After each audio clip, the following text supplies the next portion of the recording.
Élection du 20 décembre, le verdict des urnes est sacré.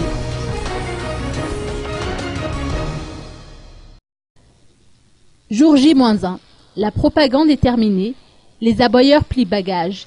Fini les décibels agaçants qui vous agressent brusquement, mais ça c'est de bonne guerre.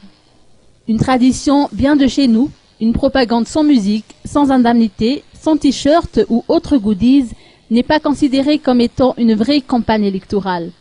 Ce n'est pas juste, mais c'est comme ça. Et nous avons été servis à satiété pendant 21 jours. Tenez-vous bien, avec en prime les embouteillages monstres dans les rues de la capitale, souffrant les caprices de Dame Pluie. Dans la vie, il y a ceux qui gagnent en popularité et ceux qui perdent en carburant. Vive les législatives qui ont mis beaucoup d'ambiance dans la ville.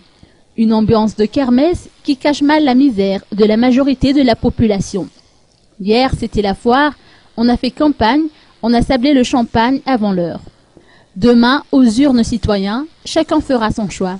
Il faut voter, c'est un devoir. Mais dans le bureau de vote, il ne faut surtout pas se tromper d'isoloir.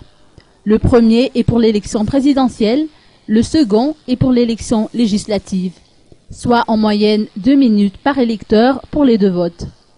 En clair, ce scrutin de demain risque d'être lent. 20 décembre, le jour le plus lent. Cela dit, on ne le répétera jamais assez, le débat est connu. Quitte de l'après-élection, il se pose avec beaucoup d'acuité. Le gagnant devrait tout faire pour rassembler et le perdant ne rien faire du tout pour apaiser. Les 2 derniers jours de campagne ont été tendus. À court d'arguments, les deux camps en sont venus à des attaques privées frontales, à la limite de la décence. Cela n'augure rien de bon.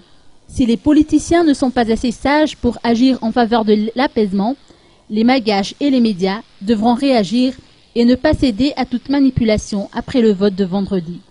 Le pays n'a pas besoin d'une nouvelle crise. Dans toute vraie démocratie, le verdict des urnes est sacré. Malgré des imperfections, tant bien que mal, la CENIT a su organiser un scrutin crédible, transparent et démocratique lors du premier tour. Elle est appelée à s'améliorer, c'est faisable.